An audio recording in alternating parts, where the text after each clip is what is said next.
minutes, the Hasidim say that you can stretch. You can stretch 18 minutes after sundown to start third meal. But once those 18 minutes are, you cannot start a meal after those 18 minutes. Okay? That's the practical application. What? The entire 26 hours? No, I'm talking about third meal. I'm talking about third meal towards sundown. You have to have a third meal. You have to have 3 meals on Shabbat. Very important, 3 meals on Shabbat, right? Do you know why? The third meal saves you from 3 things. 3 things, the third meal. Even though you're not hungry, you got to know how to pace yourself. Don't eat so much on second meal, right?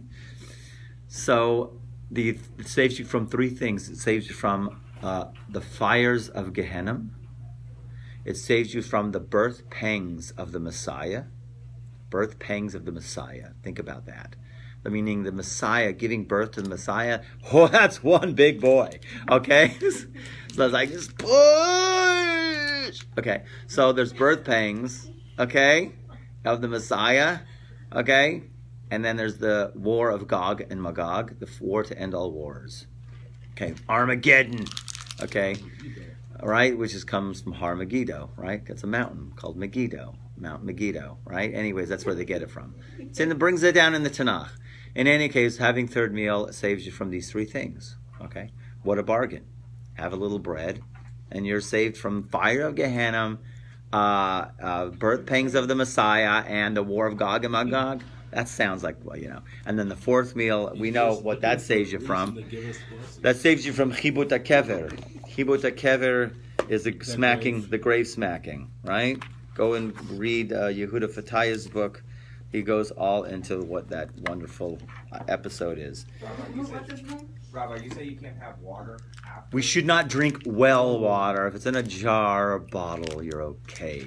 Just like if you happen to be in a camping spot, a Boy Scout trip, and there's water in a river and it's past Shkia, don't drink that water. Don't drink the water, man. That's all they had back then was well water. Well, yeah, that's why. So it should be drawn. Should be drawn. So if you buy a gallon of wet water. Got it? Yeah. If you have it in your house, it's fine. So if you buy a gallon of well water, it's okay. That's right. If it's already been displaced from the source of the water. Now, I don't understand why the souls are traveling through the water. I don't get it. I don't get the language of you're eating the food of your dead relatives. I don't get it. Okay? But all I know is this is serious. It's taken very seriously for those who know. And I told you I saw my Rosh Hashiva. This kid popped a little candy in his mouth while we were heading down to go daven Mariv after Shabbos. Before Havdalah, he says, no. He pulled it out of the kid's mouth. He says, no eating now. Now, it could be also because you shouldn't eat because you lose focus of Havdalah. And we're going to get to that in a later class. Who wrote Chibut HaKever? Chibut HaKever. No one wrote Chibut HaKever. That's from the Zohar. It's from all of the writings. The Rabbi. No, Rabbi Yehuda Fataya. And it's called Minchat Yehuda is the name of the book. They have it translated. I think 10 years ago they translated it. Very scary stories. Don't read it at night alone. Rabbi Yehuda. Oh, it's not that bad. Oh, it's not so bad. Because she's used to like Dibbuk houses. Yehuda what? What? Rabbi Yehuda. Fataya. F-A-T-T, I guess I. Okay. Yeah. And it's called Minchag. Minchat Yehuda. Minchat Yehuda. Okay, I'm going to move a little bit. I really want to get to the next page here. Okay? So I'm going to move fast through this. Okay? A little bit fast, but I'll recap it. The unmarked page, 2 pages after. It's called Section 4. Section 9. 4? There we go. We are on Section 4. We're on Section 4, the difficulty of second level souls. And we talk about there's 3 different types of souls once again. There is no page number. It looks like this, like all other pages. Okay, so in any case, it's 3 pages after. It's in chapter 7, 98. So it's 98, 99, 100, 101, 102, 103. If you would number the pages. So in other words, we talk about 3 levels of souls. There's the new souls, the souls that were never tainted in Adam's sin. And then there was what's semi-new souls, which are semi-new souls, which basically what was stayed in Adam's body. And he also gave that to Cain and Abel, his sons. That's level 2. They're kind of called semi-new. And then I have the third level souls, which is all of Adam's souls after he had sinned that fell and blew apart into the realms of the dark forces called the Klipot. Then we're talking about the advantages of first level soul and second level soul. First level soul, he says, wow, amazing. What they can do, what they can achieve. And usually these people, you find they're never tainted by sin in any shape or form. I really highly doubt that they will be raised in the city of Houston. California, Brooklyn, it would be nice, but I don't know, okay? But it could be Brooklyn, okay? But because this place is just, we're pretty far away, okay? Too much bacon on the streets, girl. Just too much bacon around, okay? So in other words, it's very, you're talking about somebody who I'm telling you, there are levels we know of souls which just, they're not going to eat not kosher food if it's placed in front of them. But they're not going to be God is not going to put them in an environment where there's going to be not kosher food. Okay? So in other words, if they're raised maybe in deep Fondren, like deep state, right? Deep Fondren. So then, they could be one of those. And there could be, but he would be outstanding in terms of his mind and everything and what he's able to achieve and know and his knowledge. He'd be like a 13-year-old prodigy that people would have to come visit him because he'd know things. Okay? So we don't know who they are, but we can assume that there's not many of them. Okay? Like I said, the Baal Shem Tov was probably one serious, not tainted, totally righteous, right? Never ate not kosher food, okay? Not even by accident. And he was a very powerful soul who saw many, many things and had a lot of abilities. Then there's level 2 souls, which level 2 souls, they can actually achieve all of their tikkun in one lifetime, okay? However, we discussed the difference between that, of achieving all their levels of soul, their nefesh, ruach, and neshama. However, they can only reach a certain level in the olam atzilut, the highest, they can only reach to a certain point. Level 1 souls can go to way up here, and those kind of semi-new souls, they can't get so high in terms of fixing, they can only get so high. Okay? And now we're going to talk about another thing about the difference between these first level soul and this first kind of soul and the second soul. Okay, here. So another I'm reading here. Another advantage of level 1 over level 2 is the facility by which the highest levels of soul can be rectified. Whereas level 2 souls can rectify the highest levels only with difficulty and effort, though they can't attain to the highest levels. They can get high levels, but it's hard. Okay? So we'll go back over this. There is another advantage of a new soul, which has been called type 1. When it comes into the world for the first time, it can easily attain within one body, according to its deeds, all the way from, we call it the nefesh of Asiya, that means the lowest of the lows, all the way, expanding, stretching through all of the worlds, like starts off right here, and he'll go all the way up to way up here. Okay, in terms of the map, if you look at it, like he goes up and up levels until he makes it all the way up into here. Okay? As opposed to the semi-new soul can only make it up to the bottom of the world of Atzilut, okay, of emanation. And this guy now is going to say a different difference. Number 1 soul can not only, he goes up to all the way up to here, but he can do it easily in one lifetime. Number 2, it's work. Now, don't forget, we don't know who our souls are, okay? And we talked about last week, right? If you come from Cain, if Cain is your root, what do you have to do? Any of you remember? What's the rule? You guys were here last week. We talked about knives on the table in Grace After Meals. Take the knives off the table during the week. And on Shabbat, where sometimes you can get away with just putting the knife under something or covering the knife. But it says, the Ben Ish Chai says, if you come from the root of Cain, it's better to remove the knife off the table because you just don't know what could happen. Grace after meal, bless you Hashem, and you just stab yourself or kill something else, okay? Rabbi, you just said to take the knives off the table during the week. Birkat Hamazon, during the week, they should be removed off the table. Shabbat, there is a little bit of a leniency on Shabbat because you're so happy, enjoy the holy Shabbos day. So you have a whole different spirit going on. But even if you come from the root of Cain, Cain could still move in. So how is Shabbat different? You take the knives off the table on both of the, all the time? Listen, I said, on Shabbat, you don't have to remove the knife from the table. You could cover it. Oh. But if you come from Cain, it's better to remove it. Don't just get away with covering it. And I asked my dad, I'm like, oh, come on, who knows this? Who knows if they're from Cain? And his answer was, I haven't met anybody who wasn't. Okay? So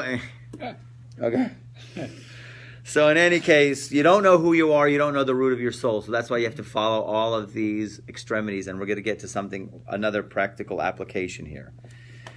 So the idea really here is that the nefesh, I'm in the middle of that paragraph, right? When it comes into the world, that's the new soul, for the first time, it can easily attain within one body, according to its deeds, all the way going from here, all the way up through the world to the neshama of Atzilut. As we have mentioned, the nefesh will become, his lower soul, will become the dwelling place and the throne of the ruach, his higher level soul, and the ruach to the neshama, and so on. Okay? So the kind of a new point that we're kind of introducing here is called dwelling place or throne. Mishkan. Mishkan is the Hebrew word for dwelling place. Okay? Every single thing that we're doing is we're making a nest for the holy divine presence. The Mishkan is like a nest. We're making our bodies to be resting places for more and more and more levels of soul. Okay? So the main point here is that the new souls can easily attain to all the highest levels. Furthermore, as new levels are attained, each previous level becomes the dwelling place or the throne of the next level. And this is none other than the concept of what we called hit lab shoot. That was explained earlier. I didn't do this concept with you, but it's a very classic concept in the writings of the Arizal. Hit lab shoot means dressing. Very important that you have to understand this concept of dressing, okay? Very much like we dress in clothes, our souls dress in our body. It's just like that. One of the biggest rules, one of the biggest ideas, a concept of a book that was written not too long ago by the Bilvavi, Rabbi Itamar Schwartz. He wrote a book called Getting to Know Yourself. Getting to know yourself is a fantastic concept, a theme of the entire book, trying for us to integrate that really our essence is really our soul. And our body is just a garment. You got to really get that and dig that deep. And when we say that the body is just a garment, that means the body is just a garment and all the, what we call the mishigas of the body. Anybody know what mishigas means? Craziness, right? Of the body, the influence of the body. The mishigas is just garment stuff. It's not our essence. Our essence are our souls. And we dress in a body. Actually, only the lowest part of our souls dresses in our body. Okay? We have much higher realms of our souls that are not dressed in our body. Okay? But the idea really here is to understand that every level that is higher, when in terms of relating to the level of soul that is lower, it dresses in it very much like we dress in garments. It's called the hitlab shoot, or we'll call it the dressing.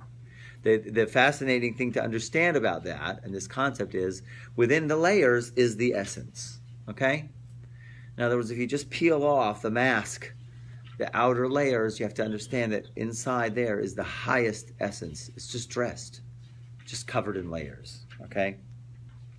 However, this is not the case for the souls of type 2, which are the sparks that were included in Cain and Abel. Although they can achieve as high as the nefesh of Atzilut, they only get this high in one lifetime, as we explained, it will not be with the ease of type 1, but with great effort. And this is what we spoke about regarding the sod of a yibum at night. Okay? Sod means the secret or the formula of what's called yibum at night. Yibum is classically translates to as the levirate marriage. Levirate marriage is when the one brother dies without children. And of course, it's a mitzvah for the surviving brother to marry the widow, the wife, in order to bring down that soul. Now, usually we never know. We're never able to actually trace whose soul is it, right? In other words, classically we can't say, well, I was my grandfather or I was my great-grandfather. It could happen, but you can't classically trace a soul like that. You can't really know unless you're like the Baal Shem Tov and you see the person's soul and you say, oh yeah, you in your lifetime, you were a wagon driver in the town, right, of Medjugorje, okay? Do people still do that? Like the surviving brother marries the widow? Say that Do they again? still do that? No, we don't do practical yibum anymore. It's because we say that nobody really understands the intention, the deep intentions behind the yibum. People think that they can, but there was a statement in the Gemara that says if people do yibum and they don't have the right intention, it is as if they are giving birth to a mamzer. Mamzer means an illegitimate child. So therefore, most of the rabbis all make you do what's called chalitza. It's a different kind of thing. Now the Zohar brings down what's going on at this time. When the brother dies without children, they're kind of stuck in a limbo situation. They can't go anywhere because if you didn't leave a good man behind, you need to leave someone behind. Now this is if you intentionally or if it happens that the person leaves this world. You didn't leave someone behind, they don't even want to look at you. They don't want to open your file. They don't want to, that's it, man. You have no place to go. You cannot move forward. It's almost like a purgatory. You're stuck. So how do you get unstuck? So if the brother were to marry the widow, and he marries the widow and they have a child, which is usually a son, I don't know how, but it is that very same soul. It is your brother. It is your brother. So now what used to be your brother, right, who was like, 40-something years old, is now your 2-year-old kid going, no! Okay? At the breakfast table, everybody knows who is who, right? Right? So this kid is thinking that you are my wife and you are my brother. That's what he says while he's eating his Cheerios, okay? Okay? So, so in other words, he is the soul. As a matter of fact, you call him the same name and he gets an equal portion with the brother. He is the brother. He's back. It's like science fiction. It's like if he came out from the slime and you didn't get me, here I am, I'm back. Okay? Yeah. 2 questions for what you asked or said. You said we don't do yubin anymore, but yet we practice nullification of doing yubin. We have to do chalitza because of this reason. The dead brother is hovering over. He's stuck with the wife. There's a connection there. There's a soul connection that he has. There's this kind of spiritual pipe where for him to be channeled through his widow, to come back, to redeem himself. Right? So we have to release that. You have to release that bond so he's free to go and find another home to go to, find another place where he can come into the world again. So until she takes off the shoe and spits and makes this declaration, so there's still that invisible connection of the soul of the brother. He's stuck. So The second thing you said was that if you don't have offsprings, if a person dies without offspring, then they're stuck. it's a problem. It's a big problem. This doesn't mean everyone like that, okay? This doesn't mean for a person who tried and they just didn't, okay? That's hashgacha, that's God's providence. But here, in the reality of the situation here, is let's say if a person, made a decision, which I do know somebody who did that, an outright conscious decision, I don't want to bring children in the world, right? So that is a huge problem. That's this guy, he wants to rise after he lives his life to the heavenly court, and they we're not even going to look at you. Get out. He's escorted back down here to wander. We don't even want to look at you. How about if his wife did chalitza? Chalitza, if there's a brother. You don't know. Every case is different. If there is not a brother? It's true. If there's not a brother, then I would say that she's free, that the soul is free to go. Okay, because there's no avenue, there's no vehicle for him to come for. But it really goes to the other one. This is like what happened with Boaz and Ruth. Ruth, like this is what happened like with Boaz and Ruth. It moves on to the next close relative. Is that what happened with Yehuda? Yehuda, remember? Yehuda and Tamar. His daughter-in-law, right? First kid died, second kid died, third kid, I'll call you. You go back home and we'll call you. Right, never, right? So he never called her, and she initiated to seduce him, right? And then came out Peretz and Zerach, and from Peretz comes the Mashiach. So that soul basically went to the next of kin that was stuck. So Baruch Hashem, through Tamar, an avenue came and a channel came for that soul to come back. Zerach, they were twins, right? It was Er and Onan. The two sons of Yehuda were back. You get it? So in other words, the two sons of Yehuda, Er and Onan, they died, right? For whatever reasons. They were evil, right? They did other stuff. But those two, that's when when she got pregnant with twins, Er and Onan. They were the same guys. Now, they didn't call them the same name, okay, because there was a tikkun. Did they grow up? Boy, we learned our lesson there, man. That was like, it wasn't fun. Did they grow up to be wicked as well? No, they were righteous people because now Yehuda was in charge, and we're going to do a whole new program here. We're going through a whole new program. One of them was. Peretz comes from, Boaz comes from Peretz. And Boaz also did Yibum with Ruth. Remember, Ruth there was somebody else in line. They don't even mention his name because it was like what we call him, it's called Ploni Almoni, which means basically, right, scumbagius, or John Doe. Okay? In any case, so-and-so, right, John Doe. They called the guy John Doe because he was like, he missed out at the opportunity. He passed a mitzvah. He didn't want to marry that Moabite woman, right? So therefore, through Ruth, Boaz, so then came the whole lineage of King David. And Ruth was a Moabite, and that means she was descended from Lot and his daughter. Yes. From who? Lot and his daughter. You have to understand, it's always the light. From the darkest places comes the greatest light. Always know this. Okay? Always know this. From the darkest places comes the greatest light. You think that King David had an easy time when he was a king?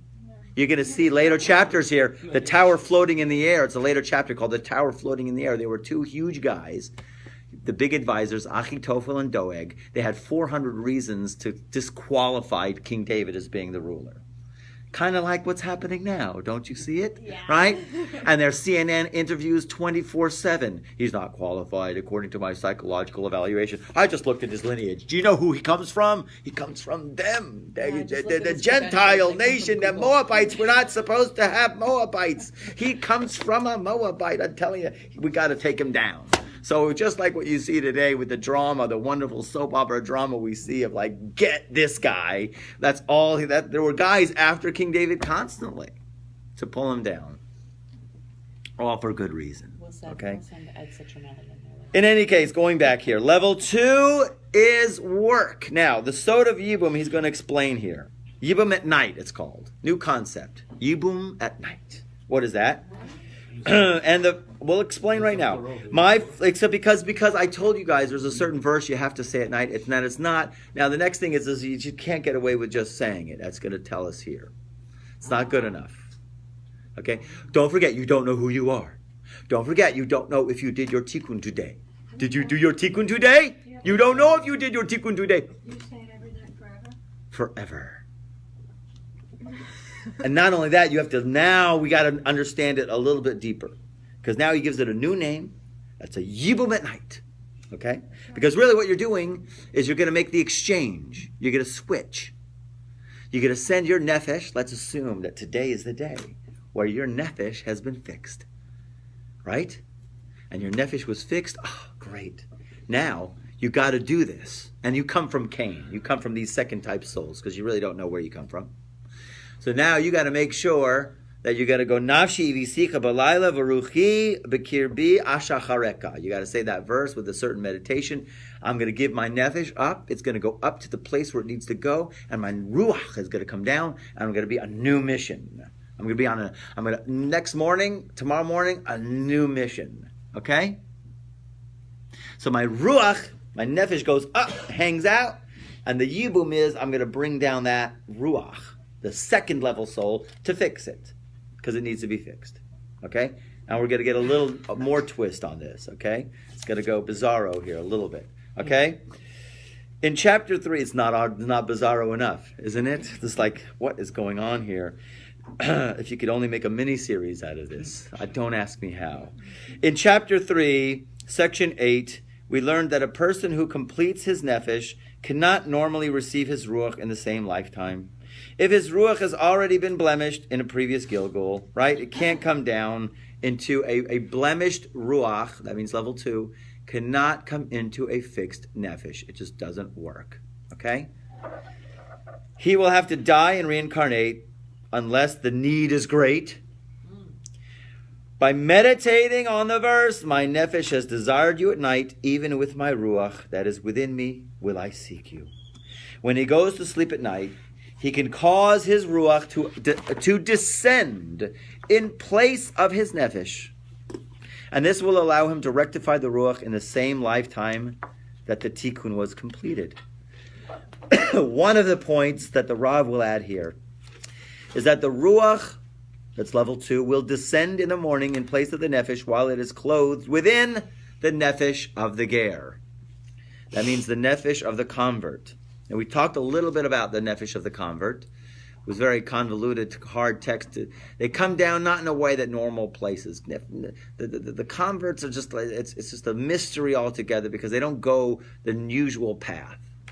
We say that the spark comes from the conversations of the righteous in the lower Garden of Eden. After midnight, the righteous get together and they have these conversations. And these conversations is called like a level of intimacy.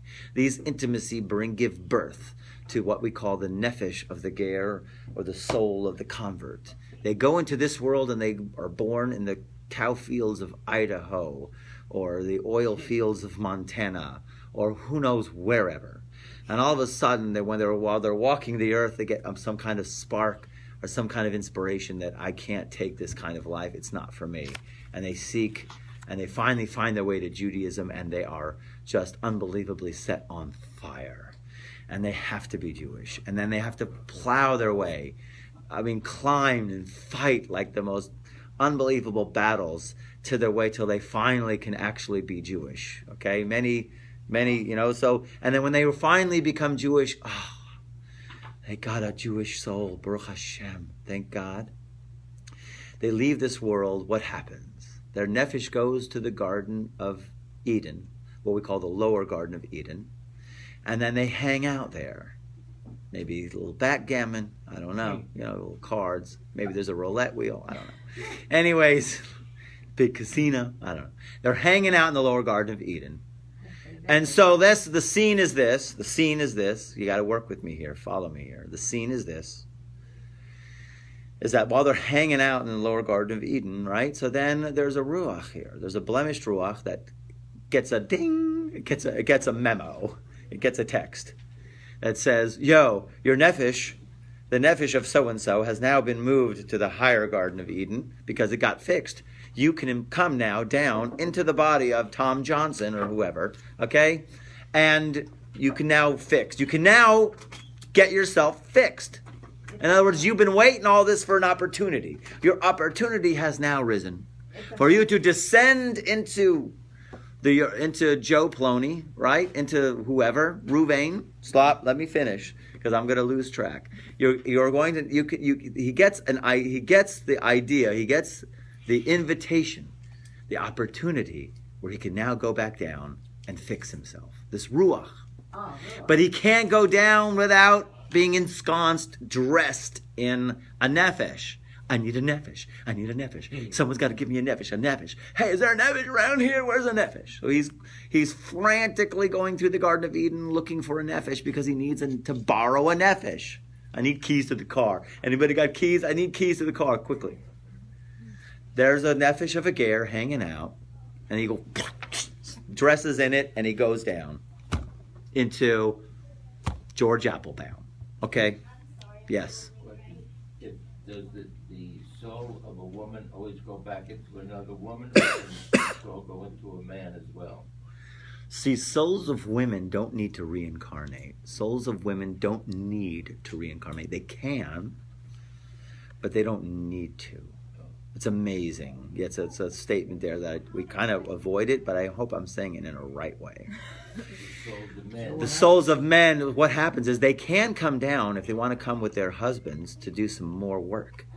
In other words, if the nature of their souls is, we gotta fix the Shekhinah, we gotta fix the divine presence, we gotta get the world in shape, we gotta help people, and they really feel the calling, and the husband says, yeah, let's go help people. So then the wife of this righteous guy, they'll both come down together, and then they'll continue a mission, another mission, a higher level mission, to influence people. But they don't have to.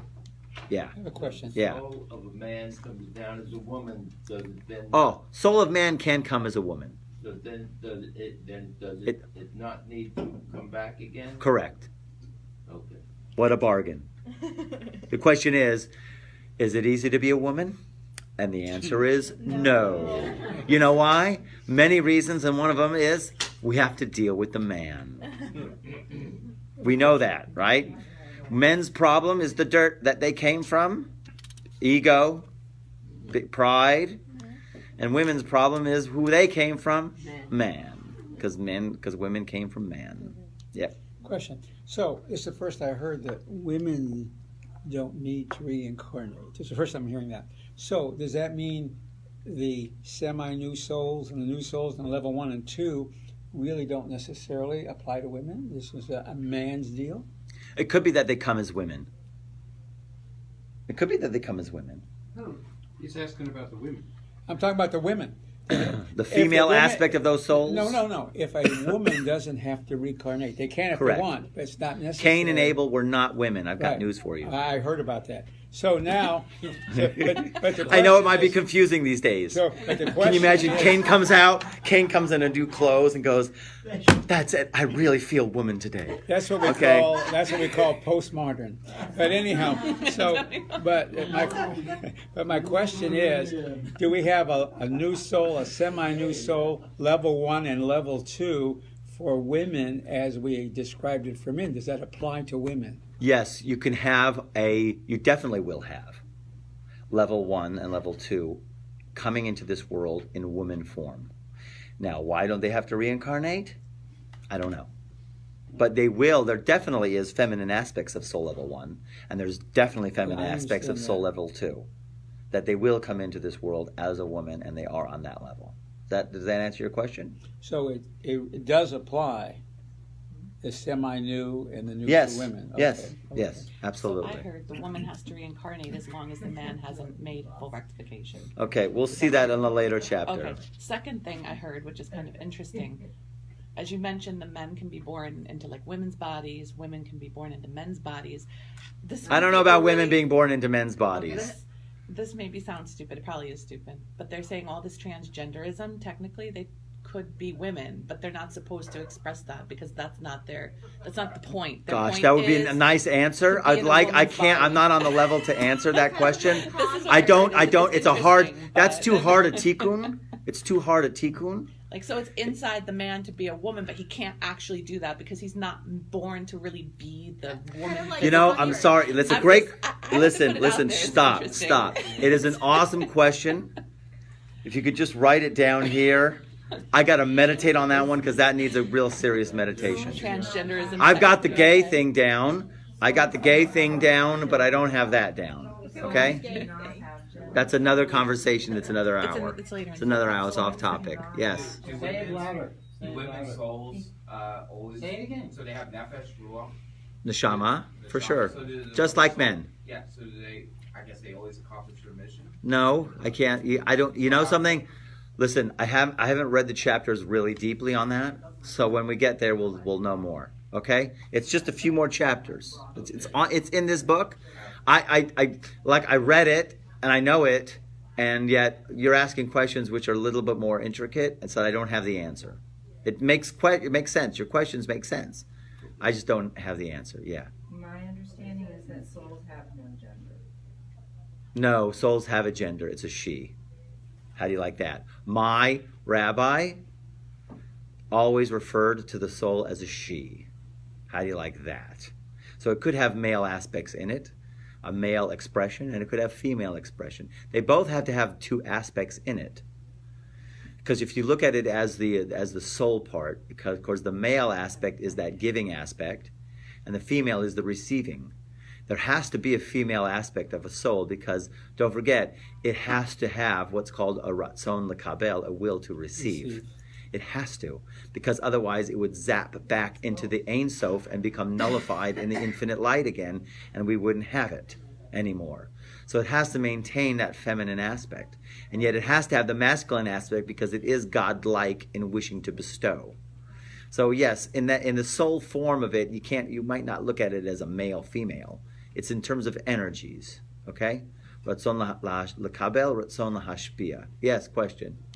Is that possibly where this society that we're living in today has decided to create unisex bathrooms for the male and female? Listen, let me meditate on it and I'll get back to you. I got a whole thing about the gays. I can explain that, but that's like a whole nother hour conversation. And this one is probably like a 6-month meditation for me to figure that out.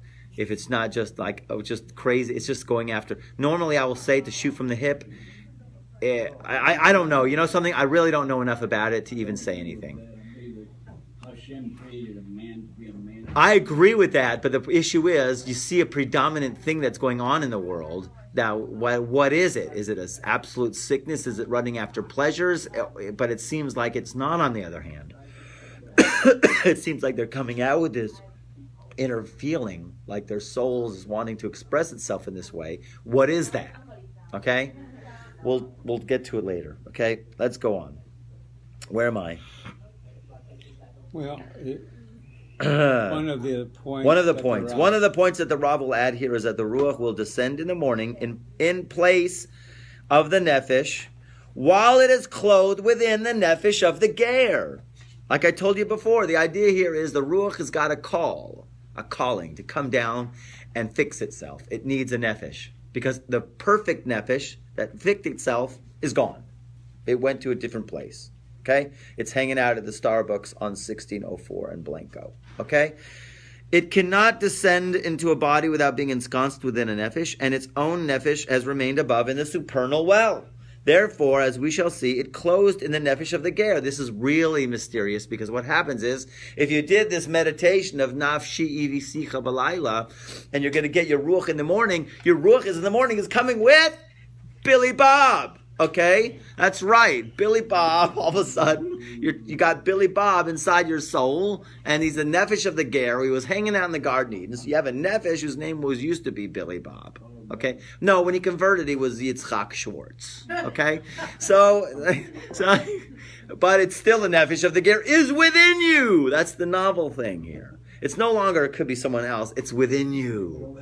That's why there's a phrase which say, you're not 39, was it 39, 36 or 46 times? Don't oppress the Ger. Because you know the Nefesh of the Ger. And when it brings that down, the Saba of Mishpatim and the Zohar brings down, there's a big, huge secret in that one line. You know the Nefesh of the Ger because you know something? Most likely it was within you. Okay? So if you have a certain desire for, chicken nuggets and beer, so maybe you'll know where that comes from. Okay? In any case, okay? All of a sudden, one day, you got your Ruach, and yet you got this unbelievable urge to eat chicken nuggets and beer. I've never wanted to eat chicken nuggets and beer before. And all of a sudden, you never had that happen? All of a sudden, the desire for certain food just pops up out of nowhere? Huh? Question with regards to doing that tikkun in midnight.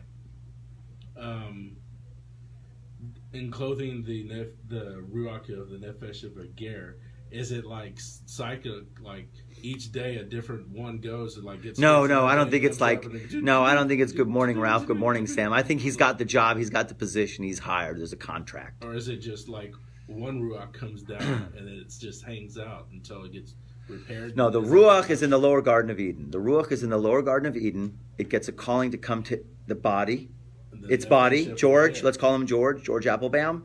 He needs the nefesh of a ger. Yeah. Once it took that nefesh of that ger has that position and will always be ensconced in there until the ruach is finished. So it's not just like lots of ruachs going through one. No, it's one ruach nefesh. and one nefesh of a ger per body. Got it? Okay. So it's not using it as like a way station. No, it's locked in. It's locked in for this mission. Okay? And then the next thing would be your neshama. Yes. The next thing would be the neshama, which also uses the nefesh of the ger to fix itself. You mean you're stuck with a nefesh of a ger forever? No, because here, let's go on. Let's read on.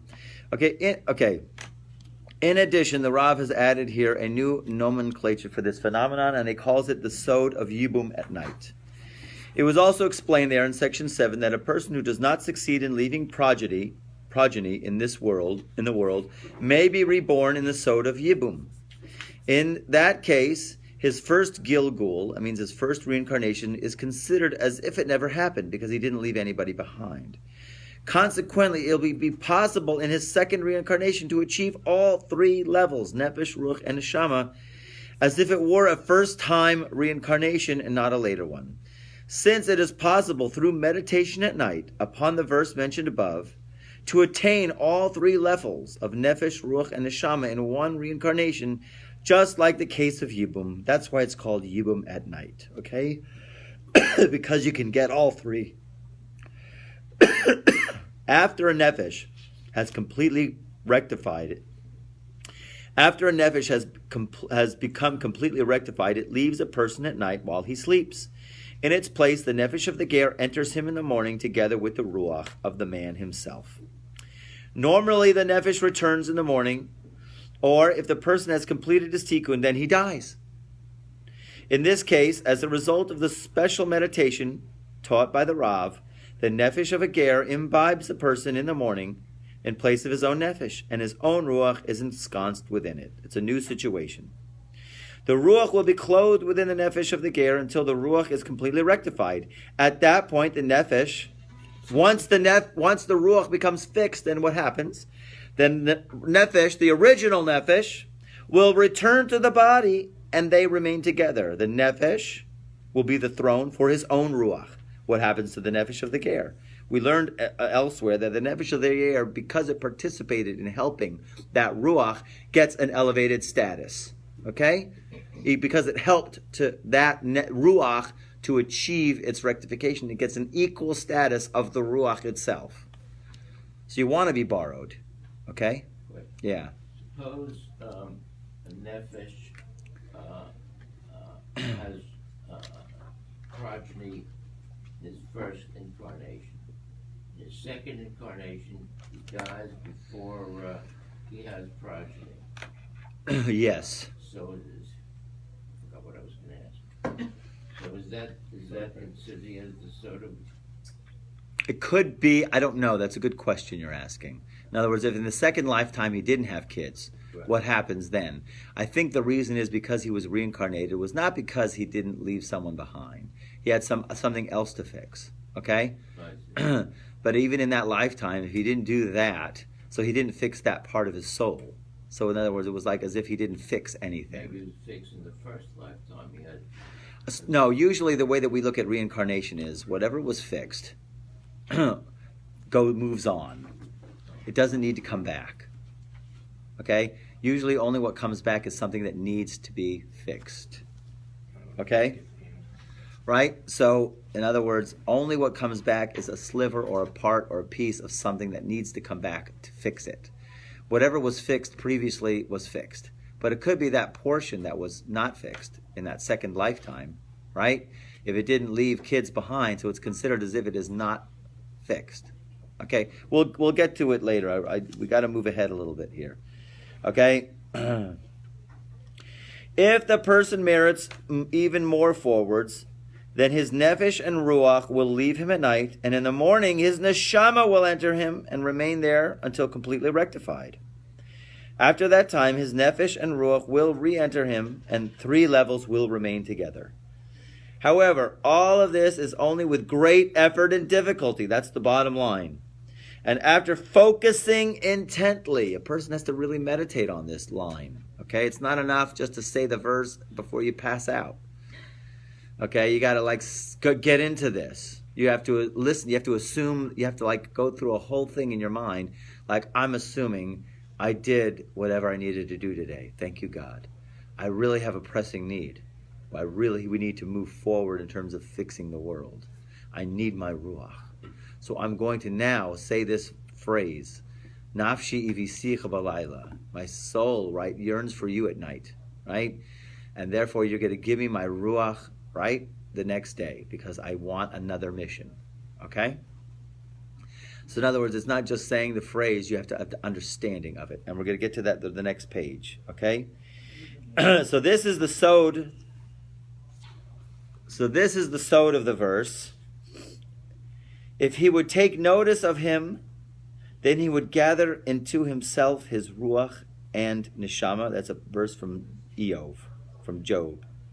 In other words, if he will be wise, if he knows the meditation called yibum at night, as has been described, and if he will pay attention and focus his heart, then he will be able to gather unto himself in his body his ruach and neshama without the need for further gilgulim, without the need for further reincarnations. With the proper wisdom, understanding, and concentration, all 3 levels of soul, nefesh, ruach, and neshama can be attained during one incarnation. Meanwhile, another advantage of type 1 souls over type 2 souls has been explained. Although type 2 souls can achieve very high levels, like type 1 souls, they can only do so with great effort and difficulty when the need is great and when they are proficient in the meditation called yibum at night. Now, section 5, which I wanted to get to today. People who do not know how to draw down ruach and neshama through the yibum at night meditation have to die, and if they are tzaddikim who have rectified nefesh at an early age, then they will die young. And this applies to second level souls as well. So here we go. A person may completely rectify his nefesh, but not know how to draw his ruach to him to rectify it. Tisk. He didn't learn Kabbalah. He didn't learn the Arizal, and he didn't come to the 11:30 shir. Okay? As has been 11:30 now. Okay, thank God for opera. As has been previously explained, leaving his nefesh at night in the supernal well through meditation upon the verse, my nefesh has desired you at night, this person must therefore die in order to rectify his ruach in a second body. When it is rectified, then his nefesh will join him. So if by this time he still does not know how to send his ruach away at night, in order to draw his neshama, to rectify it according to the previously mentioned meditation, then he will have to die a second time so that his neshama can enter a third body to become rectified. After rectification, his nefesh and ruach will re-enter to join his neshama as discussed previously. So, remarkably, this is why some completely righteous people die early in life. Astounding, right? It's not always the reason, okay? You don't never know, bottom line. But this is why some people who are completely righteous, what happened? So many rabbis do die very early, and it's just astounding, okay? So here he's explaining a possible reason. They have rectified their nefesh entirely after a few years, but they do not know how to draw down their ruach and send their nefesh using the meditation we mentioned earlier. They die at an early age since there's no reason to delay their time in this world. In other words, you're done. Time to go. You got to move on. The ruach needs fixing. No use to be here anymore. Just of one simple meditation that's not done, and the tzaddik, this righteous person, leaves this world. Astounding. There's no reason for them to remain in this world since they have completed the tikkun of their nefesh. If they would receive ruach, then they could begin the tikkun of ruach while still in the same lifetime. However, since they do not know how to draw down their ruach and they have no need for further rectification of nefesh, there's no longer any reason for them to remain in this world. They die that their ruach may enter a second body to also become rectified. And the same is true for righteous people who merited their nefesh and ruach, and they rectified them. And they do not know how to send them away and draw down their neshama. And this is the esoteric meaning of the verse. They die, but not with wisdom. Which means what? Sometimes people die due to a lack of wisdom. What is the lack of wisdom? Not knowing how to draw their ruach or their neshama. They just don't know this meditation. Just a simple meditation. Why don't they teach this at grade school?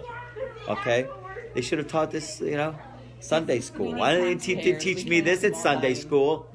What? Is this the blessing you gave us a few weeks ago? You gave us a handout? Yeah. It had a verse on there from Psalms, right? We have the Psalms right here. No, it's Isaiah 26. Sorry, it's Isaiah. There you go. It's Isaiah. Bring it down. She's got it. Problem is, it's still in her notebook. He needs to be posted on her door. Oh, like on the refrigerator? I would do got to meditate on it. It's not enough because this is called the work of it. It's not just enough to say the verse. You got to work on it because you don't know because you don't know. You don't know why we came down here. It could be you came down here just to do some little small thing. Your nefesh just needs to do some little small thing. And once that's done, you did it. You don't have any reason to be here anymore. Unless you're able to draw down your ruach and get a new mission. I never got that. Okay, we'll have to we'll have to send it to you. Send me an email. 26, 9. Take a picture of her.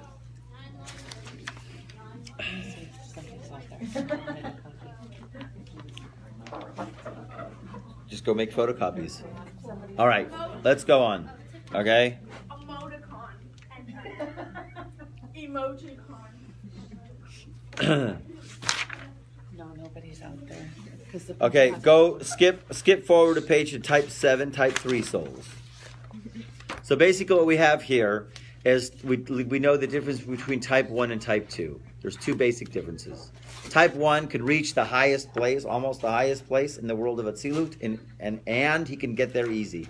Type 2 can reach not so high in Atzilut, but it's work. Okay? Now we're going to get to type 3 souls and how it's going to help us, type 3. And that's what we get to, that I'm going to talk about next time, called the Nephilas Apayim. What is Nephilas Apayim? Okay?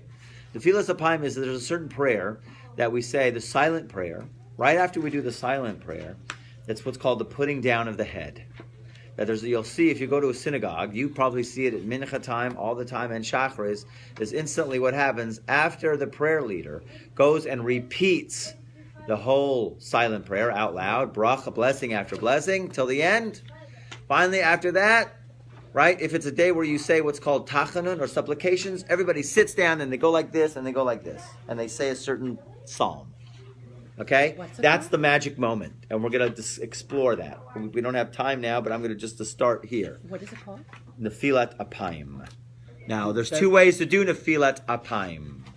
The Ashkenaz, according to their books, they hold off. You have to touch your forehead to your arm. But your arm has to be covered with something. It can't be a bare arm. Has to be, there's a cloth here, even you grab something, a piece of paper has to be here, and they actually take their forehead and touch it to here, and they say this psalm. There's instructions in the book. Awesome. Good. The Sephardim don't do that. It's very dangerous. Yeah, because right, exactly. Dangers right? of Nephilim. Right. It's the Sephardim and the Mekubalim don't do that. Don't do that. Okay, because it's dangerous. Okay, the Sephardim, you'll see, what do? They don't do that at all. They sit down here and they'll read this Tehillim. They'll read the psalm just like it is, and it's a discrepancy which psalm it is. Because what happens is when you do this, and we'll explore it, we'll go through the text. Is if you're type 3 soul, this is how to do the switch. In other words, you don't know if you're type 1. Well, most likely we're not type 1. I could agree. Sorry. Okay? But most likely, let's say we're type 2 or type 3. We don't know. We don't know. Okay? We don't have an Arizal who can go type 3 or you're type 2 or type whatever. So we don't know. So you got to do all of them. Okay? So you have to have this meditation, and the other meditation is called Nefilat Apayim. If you're type 3 soul, to do the switch, to give over your nefesh and get back your ruach, it's in this prayer. Okay? This is the prayer where you can do it, but you're not supposed to touch that. So if I'm in Ashkenaz shul, what my father-in-law told me, you can't look like you're not doing what everybody else is doing because you got to go with the flow, right? So what I do is I just go very close, but I do not touch my forehead to my arm. I look like what everybody else is doing. Hopefully no one's looking at me going, hey, why aren't you touching your forehead to your arm? No one has asked me that because I just basically give the look and do it like that. What? They're not looking at you, they're doing the same thing. You never know. Okay, there are watchers. There's somebody Okay. that opens their eyes during the Shema. I thought you were Ashkenaz. I am, but I changed in certain things. Oh. Okay, I am. About the left or the right arm? It always has to be the left arm. So which songs are these? I believe so, but then again, it's the opposite arm that you put the tefillin on. You're right. So for you, if you put your tefillin on this arm, so it's going to be this arm. Is this For part me, of- I put my tefillin on this arm, so I do it on this arm. It's the opposite arm of your tefillin. Is it part of Tachanun? It is part of Tachanun. Yeah, because I see it right after with the morning Shachar prayer. Right. It is Tachanun. It's called the Tachanun. That's what I have it as, Tachanun. I'm sorry? Tefillin is on the left arm. If your tefillin is on your left arm, so you do your right. If your tefillin is on your right arm, so you do your left. It's the opposite, okay? Let's just do a little bit more paragraph. I'm just going to indulge you just a few more minutes here. Type 3 souls will be explained, and to a great extent the explanation constitutes a review of much of what has been learned beforehand, and an explanation of the wonder children appearing in the Zohar will be given at the end of the section. So the type 3, the third type, constitutes those souls that fell amongst the klipot after Adam Rishon sinned. The souls of his son Shet and others came from these. Okay, so in other words, that basically is everybody else. Because Shet was the third son of Adam, so his soul and all of the descendants from Shet, most likely, are the old souls that fell into the klipo. They are called old souls and the lowest of all of the types, because they fell from Adam Rishon and splintered into many sparks and pieces as a result of his sin. Since these souls had once been part of Adam Rishon, they are called old from a previous Gilgul. Okay? So when they were with Adam Rishon, they could have become rectified if he had not sinned. Consequently, their residence within Adam is considered a first incarnation. So when any of them will come again into the body of a mortal being, it will be the second incarnation of that soul. So when they come back in the body of a person who later dies, the soul is considered to have incarnated twice. So now, when a soul from this level comes into a body for the first time, it only has the ability to rectify a portion in each Gilgul. In other words, basically, you're going to need 3 lifetimes it's going to take. It's a bigger schlep. That magic 4-letter word, schlep. Because what happens is, if you're an old soul, you're one lifetime, you have to fix your nefesh. And then a person has to die, come back another lifetime to fix their ruach. And then after die, come back another lifetime to fix the nefesh. Okay? Unless Nefilas Apayim. We learned the trick, we mastered the second trick of how to do Nefilas Apayim properly, which means the going down of the head, or the Tachanun prayer. We'll end with that. Is the third soul an old soul? The third Yeah.